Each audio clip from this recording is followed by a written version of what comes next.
वअला आलिहि तय्यबीन ताहिरीन खुसूसन अला जमीअ अस्हाबिहि अजमईन अम्मा बाद फ़अऊज़ु बिल्लाहि मिनश शैतानिर रजीम बिस्मिल्लाहिर रहमानिर रहीम या अय्युहल्लज़ीना आमनू तक़ुल्लाह व कूनू मअस सादिक़ीन आमन्तु बिल्लाहि सदक़ल्लाहुल अज़ीम व सदक़ा रसूलुहुन नबियुल अमीनुल मकीनुल मतीनुल करीम व नहनु अला ज़ालिका मिनश शाहिदीन वश्शाकिरीन वल्हम्दुलिल्लाहि रब्बिल आलमीन। आइए सबसे पहले हमारा आप मिलकर हुजूर सरवरे दो आलम नूरे मुजस्सम शाह बनी आदम हसनैन के नाना सैयदा तैयबा ताहिरा के बाबा साहिबे सिद्क़ सफ़ा जनाब मुहम्मदुर रसूलुल्लाह सल्लल्लाहु तआला अलैहि व आलिहि व बारिक वसल्लम की बारगाह गुहरबार में दुरूद व सलाम का नजराने मोहब्बत पेश करें। पढ़ें अल्लाहुम्मा सल्लि अला सय्यदना व शफीअना व नबियना व हबीबना व मौलाना मुहम्मद व अला आलि मुहम्मदिन व बारिक वसल्लम सलातन व सलामन अलैका या सय्यदी या मक्की या मदनी या अरबी या क़रशी या रसूल अल्लाह सल्लल्लाहु तआला अलैहि व आलिहि व बारिक वसल्लम। अज़ीज़ान मिल्लत इस्लामिया, हम और आप अल्हम्दुलिल्लाह अज़्ज़ा व जल एक उर्स मुक़द्दस के मौके पे यहाँ जमा हुए हैं। अल्लाह रब्बुल इज़्ज़त का ये एहसान अज़ीम है कि गाहे बगाहे हम सुन्नियों को अपना और अपने मुक़द्दस दोस्तों के जिक्र का मौका फराहम फरमाता है। क्योंकि लबे रोज प्रोग्राम है, परमिशन का क्या मामला है ये मुझे नहीं पता और कितनी देर तक मुझे बोलने दिया जाएगा ये भी नहीं मालूम।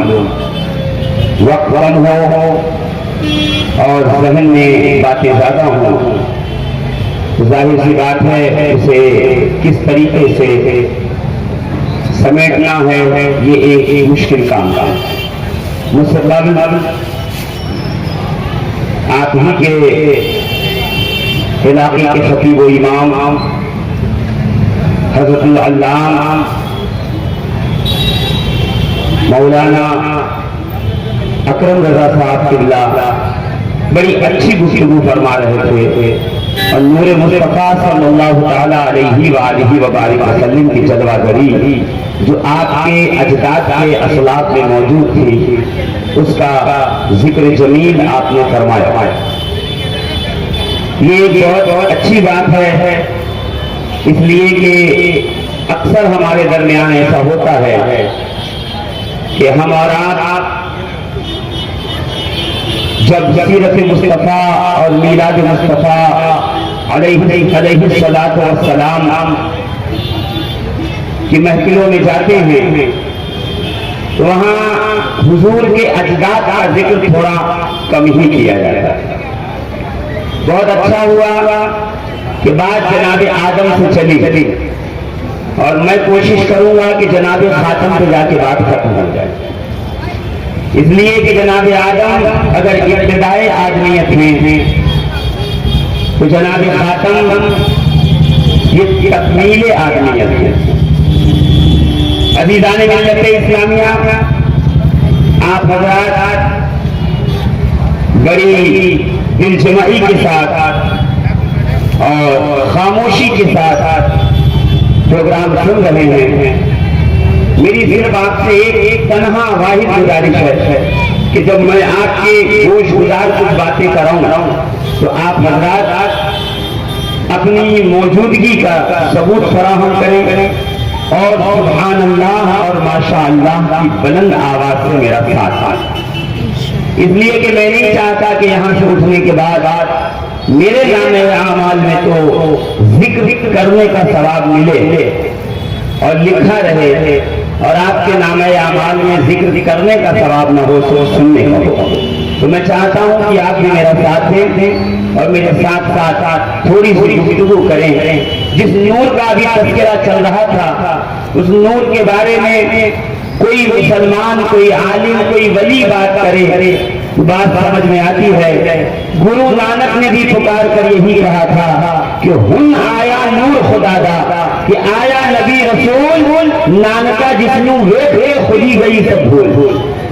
एक ऐसा नबी आया कि जिसकी नबूवत की ताबनातियों को देखकर और जिसके चेहरे के अनवार को देखकर हर बेहोश के होश बाखरा हो गए, हरे साहिबाने होश के होश हवास गुम हो गए। सब ने अपने आप को मुस्तफा करीम के अंदर गुम कर।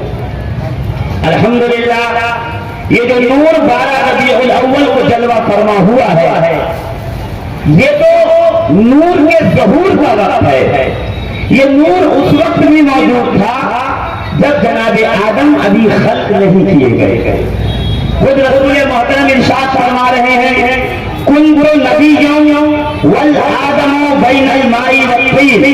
मैं उस वक्त भी नबी था जब आदम मिट्टी और पानी के दरमियान थे। अज़ीज़ान मोहतरम, साहिबाने मिंबर से खुसूसी तवज्जो के साथ और आपकी भी तवज्जो थोड़ी देर के लिए अपनी तरफ रखना चाहता हूँ कि नबी मोहतरम ने ये नहीं कहा कुंतु नूरन, मैं नूर था। ये नहीं कहा कुंतु मोहम्मदन, मैं मोहम्मद था। फरमाया कुंतु नबिय्यन, मैं दर्जाए नबूवत पे कायम था, मैं नबी बनकर था। कब? अभी आदम अलैहिस्सलाम की मिट्टी और पानी यकजा नहीं हुए, अभी मिट्टी और पानी मिलाया नहीं गया था। उससे पहले मैं नूर नहीं, मोहम्मद नहीं, कुंतु नबिय्यन, मैं नबी था। याद रखिएगा, नूर हकीकत है, मोहम्मद नाम है, नबूवत एक दर्जा है। रसूल मोहतरम ने ये नहीं कहा कि मैं नूर था। अगर नूर फरमाते तो बात ये होगी कि जात थी। अगर अपना नाम लेके कहते कुंतु अहमदा या कुंतु मोहम्मद, मैं मोहम्मद था या अहमद था, तो बात ये होगी कि जात नाम के साथ थी। नहीं, फरमाया कि मैं उस वक्त नबी था। अजीजों, एक बात ख्याल रखिएगा, इंसान का वजूद पहले है और दर्जा बाद में है। इंसान का वजूद पहले है और उसे मिलने वाला दर्जा कमाल बाद में है। इसकी सीधी सी मिसाल अल्लामा अकरम रज़ा साहब तशरीफ फरमा है। जब ये पैदा हुए थे तो न अकरम थे न मौलाना थे, सिर्फ एक बच्चे को खुशखबरी सुनाई गई थी, मुबारक के घर में लड़का पैदा हुआ, बेटा पैदा हुआ। यानी जात पहले है। 2, 4, 5, 10, 15 दिन के बाद एक नाम रखा गया, मशवरे से बाप दादा परदादा पीर मुरीद या फिर मस्जिद के इमाम साहब के मशवरे से कि ये है अकरम। मगर जब इन्होंने 8-10 साल मदरसे में तालीम हासिल की, तब ये हो गए मौलाना। पता चला जात पहले है, नाम बाद में है, दर्जा जो है वो बाद में है, दर्जा बाद की चीज है। और अज़ीज़ाने मिल्लत इस्लामिया, किसी गुफ्तगू के मौके पे अपना दर्जा और फजीलत उस वक्त बताया जाता है जब अपनी फजीलत और अपनी मैच्योरिटी और अपनी सीनियोरिटी बताना मकसूद हो। रसूल ने ये नहीं कहा कि मैं उस वक्त नूर था या मैं मोहम्मद था जब आदम आबोगिल की मंजिल के दरमियान थे। फरमाया कुंतु नबिय्यन।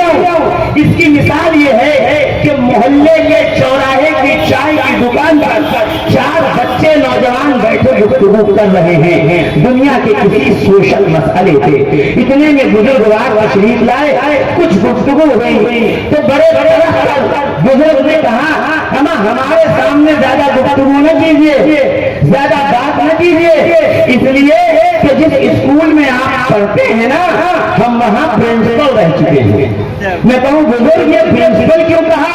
क्या इसलिए ताकि इन्हें पता चले कि मैं तुमसे तजर्बे में ज्यादा हूँ। यानी अपनी फजीलत बताने के लिए, अपनी फजीलत जताने के लिए अपने दर्जे का बयान होता है। नबी ने ये नहीं फरमाया उनको मोहम्मदन या नूरन, फरमाया उनको नबी मैं उस वक्त नबूवत के दर्जे पर फाइज था कि अभी आदम आबो जिनकी मंजिल के दरमियान तशरीफ फरमा थे।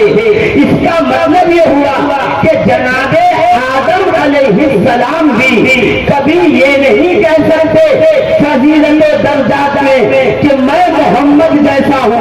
तो जब आदम नहीं कह सकते कि मैं रसूल खुदा जैसा हूँ, तो आदमी किस मुंह से कहता है कि मैं मोहम्मद जैसा। सुभान अल्लाह, क्या बात। नारे तकबीर, नारे रिसालत, मुहिब अहले बैत, नारे तकबीर, नारे रिसालत। अजीज़ाने मिल्लत इस्लामिया बड़ी तेजी से गुजर रहा हूँ, इसलिए कि मेरी तकरीरें यूट्यूब वगैरह पे देख लीजिएगा, 2-2.5 घंटे से कम नहीं बोलता, मगर वक्त कम है इसलिए बड़ी तेजी से जहनों से गुजर जाऊं कि याद रखिएगा हर इंसान की खिलकत के माध्यम में उसके असल का जो उसकी असल हो, जो उसकी इब्तिदा हो, हमेशा ख्याल उसका रखा जाता है।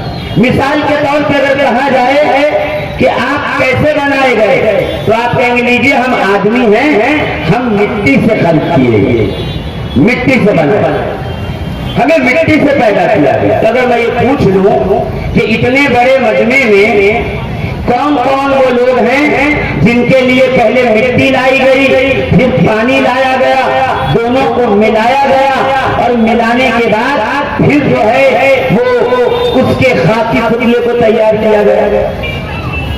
है कोई जो इस मजमे में बता सके कि जनाबे जिब्रील मिट्टी लाए थे और पानी लाए थे और उसे मिक्स किया था, उसके बाद एक पुतला बनाया था?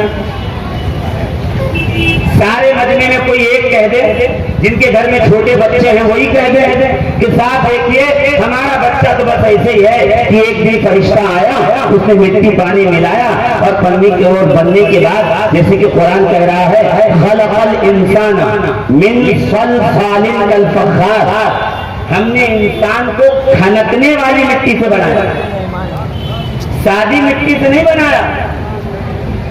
हमने इंसान को खनकने वाली मिट्टी से बनाया है, यानी वो मिट्टी जिसमें आवाज थी, खनक थी। मैं इस पे मजीद गुफ्तगू नहीं करूंगा, वरना सूफियाए किराम और उलमाए किराम ने इस आयत से महफिले सिना के जवाब पे दलील लाई है कि खलक़ल इंसान मिन सलसालिन कल फख्खार, कि अल्लाह ने इंसान को खनक वाली मिट्टी से पैदा किया है, यानी इंसान की जबीलत में एक सांस पहले से मौजूद है। मगर मुझे इसमें गुफ्तगू करने की जरूरत नहीं, मैं अपने मौजू पर रहते हुए आगे चलता हूँ। है कोई जो मजमे में कहे कि मेरे घर के आंगन में पहले मिट्टी और पानी को मिला करके फिर एक खाद का पुतला बना के रूह डाल के गोद में दे दिया था, मुबारक हो बेटा? नहीं, फिर फितरत का अमल है, उसी अमल के जरिए हर बच्चा दुनिया में आता है। ये प्रोसेस है कुदरत का।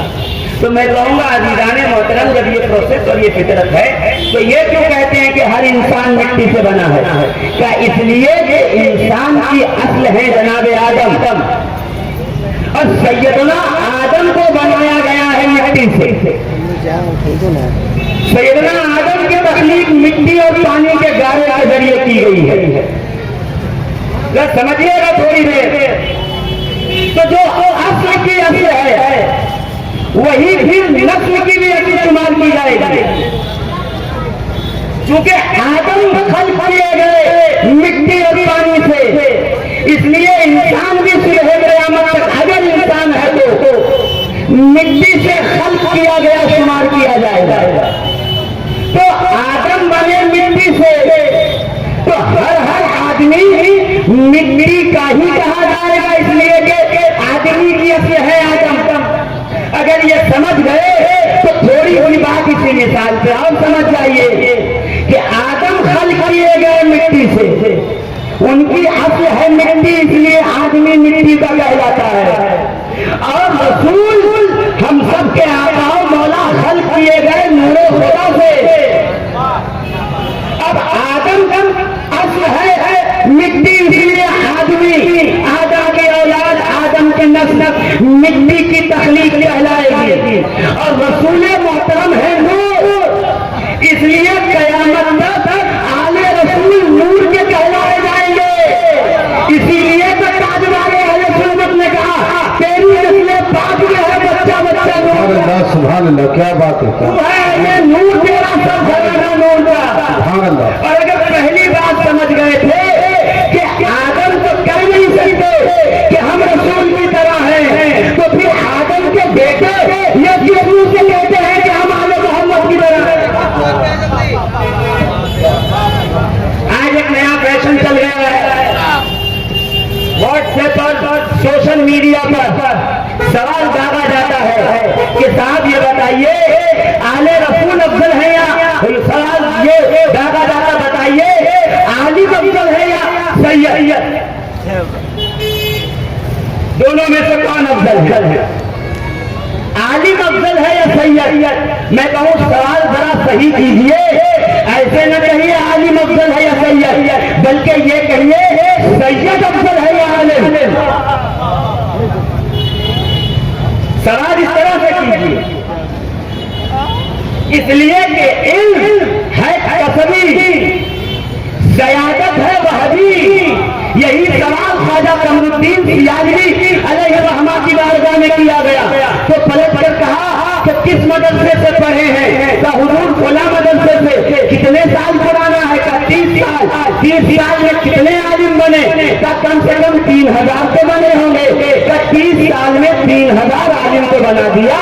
ये 30 साल में तुमने सैयद कितने बनाए? का हुजूर सैयद बनाया नहीं जाता, बल्कि कुदरत का कलम जिसे शजराए मुस्तफा में दर्ज करवा दे वो होता है सैयद और आले रसूल। तकबीर, नारे रिसालत, सुभान अल्लाह, सुभान अल्लाह। अजीज़ान मिल्लत इस्लामिया, गौर फरमाइएगा, ये जो झगड़ा है ना, मैं अफजल की वो अफजल, मैं अफजल की ये अफजल, अफजलियत का अपने आप को बेहतर, अपने आप को आला और अरफा बताना, ये झगड़ा आजकल का नहीं है, ये बहुत पुराना है, ये बहुत पुराना झगड़ा है। ये झगड़ा अर्श पे शुरू हो चुका था। किसी का दादा किसी के दादा से लड़ रहा था कि मैं अफजल हूं, इसलिए कि मैं आंख से बनाया गया हूं। गौर कीजिएगा, दिमाग बंद करके तकलीफ नहीं सुनी जाती। किसी का दादा किसी के दादा से लड़ रहा था कि हम अफजल हैं। ये वही की आवाज थी जो जमीन पे गूंज रही थी कि 63 साल के रसूल थे, कोई 64-65 साल का हो जाए तो अमाल में बढ़ जाएगा। ये आवाज वहीं से उठेगी, मगर फिर अल्लाह की कुदरतें देखिए, रब ने झगड़ा ही खत्म कर दिया कि झगड़ा न करो, तेरी दलील हो गई, कयास कर लिया, बात कह दी, कहा तब फिर ठीक है, एक काम कर, निकल जा जन्नत से, निकल। बड़ी मेहनत से पहुंचा था जन्नत में। अब इतना वक्त ही नहीं है कि मैं बताऊं कि इब्लीस चला कहां से था, कब कब और कहां प्रमोशन हुआ उसका। नाम इब्लीस नहीं है, इब्लीस इसलिए कहते हैं कि ये लबस से बना है, लिबास। ज्यादा जुमलों में सुनिए, लिबास वो है जो जिस्म के अंदर के ऐब को छुपा दे। इसका नाम इब्लीस इसलिए है कि अंदर से बहुत बुरा था, जाहिर में तकवे का लिबास और रखा था। और फिर अल्लाह ने वो तलबीस से इब्लीस किया कि पूरी कायनात के सामने नंगा कर दिया, सब कुछ किया उसने, एक शादी में आदम नहीं हो सके उससे, सब कुछ हो, सजदे किया, इबादतें की, तस्बीहें पढ़ी, न जाने कहां कहां मुसल्ला बिछाया। ये उलमा आपको तफसील से बताएंगे, मगर एक काम उससे नहीं हुआ। क्या? आदम के लिए झुक नहीं सका। बस वही काम नीचे वालों का भी है कि इबादत चाहे जितनी करा लो, पर मुस्तफा करीम के सलाम के लिए जरा खड़े होने को कह दो। जीव जो जबी होती है आपसे लड़ने लगेंगे। वो झुक नहीं रहा था, ये बेचारे उठ नहीं रहे हैं। दोनों का एक ही दीदी, अल्लाह ने कहा निकल जा। अब जब निकलने लगा जन्नत से, जो धारावी के गयूर और अक्लमंद इंसानों, मुसलमानों, सुन्नियों, तफसीर ज़ाहिदी में ये बात मौजूद है कि आप जा ही रहा हूं तो जो मैंने सजदे किए उसका सिला भी दे दे, उसके बदले में भी मुझे उसका बदला था। क्या चाहिए? ये नहीं कहा कि हमने अमाल भारत कर दिए, नहीं, क्या चाहिए बता। कल लंबी उम्र अता फरमा, और कुरान में इसके लिए आयत भी है, लअक़उदन्न लहुम अला सिरातिकल मुस्तक़ीम, मैं सीधी राह पे बैठूंगा और जितने आदम के बेटे होंगे सबको बैठाऊंगा। समझ रहे हैं आप? इब्लीस आपको बाजारों में नहीं मिलेगा, गलत एड्रेस पे ढूंढ रहे हैं आप। इब्लीस आपको देना के अड्डों पे, वहां तो खुद आदमी इब्लीस बन के पहुंचा हुआ है। आपको शराब के अड्डों पे नहीं मिलेगा, खुद कहा है लअक़उदन्न लहुम अला सिरातिकल मुस्तक़ीम, मैं नेक बंदों के लिए सिराते मुस्तकीम पे बैठूंगा। जैसे ही कोई चल के आएगा मैं उसे कभी दाएं घुमा दूंगा, कभी बाएं घुमा दूंगा, बहकाता रहूंगा, दाएं बाएं घुमाता रहूंगा। पता चला सिराते मुस्तकीम पे बैठे, घूर घूर के देख रहा है। अब जो लोग इब्लीस को बाजारों में, सनीमा घरों में और क्या कहते हैं शराब के अड्डों पे, जिना के अड्डों पे ढूंढने निकले हैं, वो जरा जल्दी आए। मैं बताता हूँ, मस्जिद में आओ, यही कहीं बैठा होगा, टोपी लगाए हुए।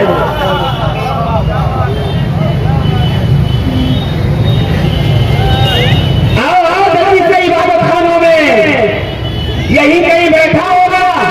और जब इब्लीस ने आदम को निकलवाना चाहा तो ये थोड़ी कहा कि जन्नत का खा लो, दुनिया में चले जाओगे, या मात नहीं, आके कहा ये फल खा लिया ना, हमेशा जन्नत में रहो, कभी निकाले नहीं जाओगे। पता चला इब्लीस का दाम जन्नत है, जन्नत दिखाता है। लो जन्नत ले लो, लो जन्नत ले लो, जन्नत मिलेगी। यही आपके साथ भी हो रहा है। एक साहब आए, कहा भाई हमसे मुरीद हो जाओ, जन्नत मिलेगी, आप चल दिए पीछे। एक साहब आए मदरसे की रसीद लेके और कहा इसको लिखवा लो, जन्नत की रसीद है, आपने फौरन 100 रुपए की कटा ली। एक साहब आए तो एक काम कीजिए, क्या हमें इतना रुपये दे दीजिए, जन्नत मिलेगी, हमें चंदा दे दीजिए, जन्नत मिलेगी। अब जन्नत की लालच सब करते जा रहे हैं। सब दीजिए, आपका हक है, जन्नत की तलाश में रहिए, पुराना ठिकाना है, वहां पहुंचना है। मगर कुछ देने और लेने से पहले एक बार ये तो पूछ लीजिए कि हजरत जी जरा ये तो बताइए, जन्नत की रजिस्ट्रेशन आपके नाम पे है? कोई कागज, कोई पत्तर, कोई सर्टिफिकेट, कोई सनद है जन्नत की जो आप दे रहे हैं तो मिल ही जाएगा? बस अभी पूछना शुरू कर दो, अभी सारी सौदेबाजियां बंद हो जाए। चाहे जिससे जाके पूछ लो, सबकी जन्नतें उम्मीदों पे है, रजिस्ट्रेशन पेपर पे नहीं है, सिवाय 2 शहजादों के जिनके जन्नत का सर्टिफिकेट बुखारी में भी रखा हुआ है, मुस्नद इमाम अहमद इब्न हम्बल में भी रखा हुआ है। रसूल मोहतरम ने खुद फरमाया, अल हसन वल हुसैन सय्यदा शबाब अहल जन्नह, ये हसन हुसैन जन्नत के जवानों के सरदार हैं। और वहां अली मर्तजा, तो या अली अंता कसीबुल जन्नत वल नार, तो कयामत में जन्नतों लोगों तस्लीम करने वाला खालिक है खुदा, मालिक है मुस्तफा, और वारिस है अहले बैत मुस्तफा। तो हजरत अल्लामा ने अजदाद बताए, मैं औलाद बता दूं। ये तमहीद बांध के बात लाने में कोई देर लगती है। हजरत ने अजदाद बताए। लीजिए नमाज पढ़ते हैं आप क्या पढ़ते हैं? क्या पढ़ते हैं? अल्लाहुम्मा सल्ली अला मुहम्मद व अला आलि मुहम्मद। ये है मुकम्मल दुरूद। सुन लीजिए, लिख लीजिए। गांव से टिकट कटा के नहीं आया हूं, यहीं सांताक्रूज में रहता हूं। जब बुलाएंगे मैं दलील फकीर हाजिर होगा। रसूल मोहतरम सल्लल्लाहु ताला अलैहि वालिहि व बारिक वसल्लम की हदीस पाक इमाम बैहक़ी ने नक़ल किया है ज़िकार रिजालात के साथ। हुजूर ने फरमाया ला तुसल्लु अलैया सलातल बकरा, खबरदार मांगे अधूरा इनकुदा नाकिस दुरूद न पढ़ो। हुजूर ये अधूरा दुरूद क्या है? कि जिस दुरूद में मुझ पर तो दुरूद भेजा जाए, मेरी हाल को छोड़ दिया जाए, वो नाकिस दुरूद है, वो अधूरा दुरूद। और लीजिए शरहुल अकाइद से पढ़ के बता दूं थोड़ा सा। शरहुल अकाइद में अल्लामा सादुद्दीन जफ्तदानी की किताब है, इसका हाशिया उठा के पढ़िए। न मिले तो इस पेन कॉपी फकीर से मंगाइए, मैं भेज दूं।